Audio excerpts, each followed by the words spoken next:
Let me show you a little trick I did for my push rods. So these are nice long ones here. I didn't use them this time, but I do a lot.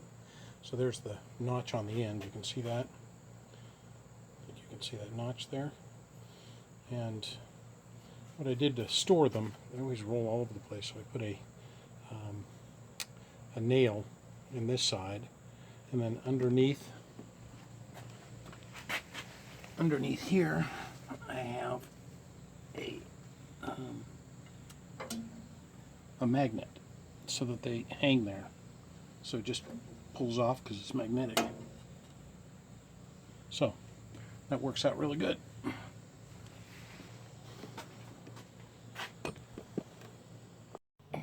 Well, some folks have asked me about the modifications I've made to my fairly ancient Craftsman table saw.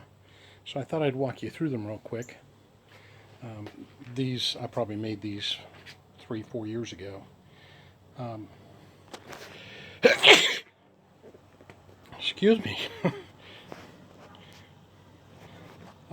So what I wanted was something that was going to let the table saw move around very easily, because I end up, sorry, I'm trying to film and pull at the same time, but I wanted it to be able to move around so that I can get it, where I want it to be very easily. So I'm doing this with one hand. It pushes very nicely. And the table saw, if you want modifications I'd seen before, just didn't seem like they would do that for me, because the wheels on them didn't seem sufficient. So let me start with that first, and then I'll work you up. This is going to be a super long video, but so first of all, what I needed to do was to sort of get around this, trying to put something on the bottom of the legs, and it ended up the easiest thing to do was just to put some 2x4s, as you can see here, that are hooked in with drywall screws. I don't know if you can see those there. There you go. Nothing fancy. So there's drywall screws on either side to give me that structure across there. And then I just bought these casters at Home Depot. They're not super cheap, but it's certainly cheaper than buying a modified table thing. So that gave me the rolling that I needed and the locking capabilities that I wanted. So secondly, so that's first of all, that got me so that I could roll the table around very easily. I'd say one of the challenges is I have to get the tire or the wheels so that they're oriented where I can get my foot on that, because if they rotate around, then they aren't available. But it's a minor inconvenience. So that's the wheels, and so let me continue the structure. By having that across there, I could put just a simple melamine shelf across here. You can see that white shelf just hooked on again with drywall screws. And what that allows me to do is put this little plastic bucket there with, well, for all intents and purposes, just a box turned upside down. So I've got the wood flow directed into that. So that gave me both a sawdust control method and a place for that little table to be. So next I'll go to these side units. And table saws are notorious for not having good storage of stuff you need. And so I mounted these on here. These are just plain old wire shelves that were left over from something or other, kind of short pieces, you can see, hooked on with regular drywall braces, and they're screwed directly into the wood there. So nothing fancy again, but good and solid. And these are then hooked on here. I don't know if you can see that there, but they're hooked on to a little strip of wood I put behind there. They're just hooked on with, again, the regular wire shelf attachments, so nothing fancy there either. So just a little strip of was that 1/2-inch plywood there, and that allowed me to hook the shelves on. So I did that on both sides, as you can see, and I've got a lot of saw blades and stuff in there. These are the tubes for my shop vac that sits right next to it. And we've got the fence and an extended fence. And now let me move on to the next thing I did was I was looking for a way to have easy attachments for the whatever you call this thing, the table saw slide. And all I simply did was have a very strong magnet that I hooked on there, and then this, the metal part of this thing, just hooks onto the magnet. So I just reach down and do that. And my long poles, here they are the same way, is that I can just reach up here and pull them off because I've put a nail in the end.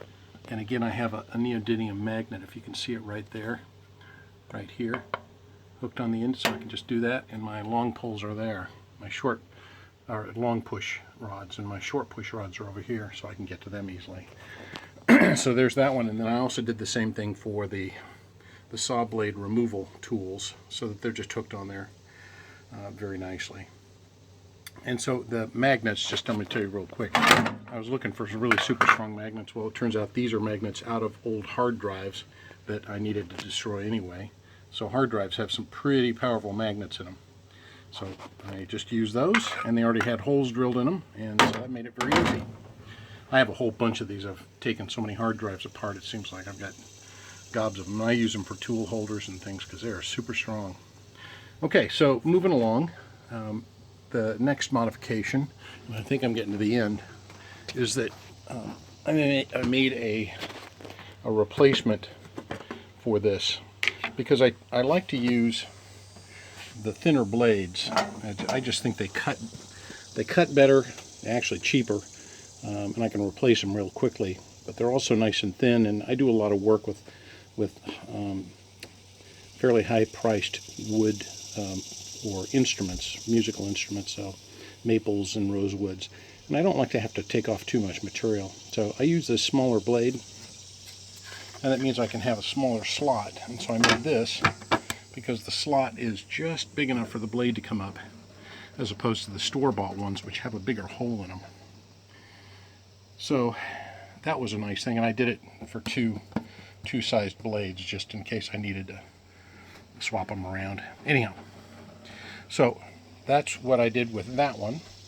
And then lastly is that I saw at one point a special kind of a belt. As you can see, this belt is kind of unusual looking for the table saw, and it's linked belt. And it turns out that it vibrates less, so it tends to not have the saw blade jiggling around as much. So the saw cut is a little smoother this way. So I tried that out, and I really like it. I think it makes a difference. It's not a huge difference, but I think you can buy it off Amazon, and it's interesting because you buy just a belt that's sort of kind of a one-size-fits-all, and you just take links out of it as you want to make it fit different size equipment. So I think that's it, and eventually I need to get a better fence for it. This is the original fence. It's worked well for me. I've had this, I don't know, 45 years, and I've cleaned it off multiple times, sanded it and cleaned off the rust or bits that, because it ends up being a glue table. I've got this other bench over here that's the same height as this. I guess that's the other thing I should say, is that I've tried to make 2 or 3 of my, I'll pull it back over here so you can see what I'm talking about. So I make 2 or 3 of my shop surfaces about the same height. You can see that this is close enough that I can use this extended amount of area for holding on to longer pieces that I need to cut. And then I also have modified, I don't have it here. Well, let me go get it, I'll show you. Well, I couldn't find it anywhere, unless I have it over here. But it's a little short extension that hooks right here. This is for the blade guard that came with it, but I have modified it so that there's a little fence or a little support that sticks out about this far, and just allows for something that doesn't want to, it doesn't need the full length of something to give me a little extension on the table. But then I also have the standard roller gadget that I use for anything super long. And then lastly, I've made numbers of jigs over the years. This is probably one of the more helpful ones. This one has just slides on the bottom that match here. There we go. And it gives me a really, really good 45. Got these little clamps to hold on to something so that I can get picture frame, mostly picture frame quality 45 cuts. So that's a handy little gadget I've made. Anyhow, that's it. I don't want to make this video too long, but I'm kind of keeping this old buzzard alive here. It's a bit tattered and torn, but it's certainly served me well over the years and continues to do so. If you see my other video, I've just finished using this table saw to cut all these. Use a dado blade to cut the edge on those cabinet doors. You can see that on the other video. But there you go. So leave your comments and questions down below, and I'll see if I can answer them for you. But it's pretty simple modifications for a table saw, just to give it a lot of flexibility. All right, signing out.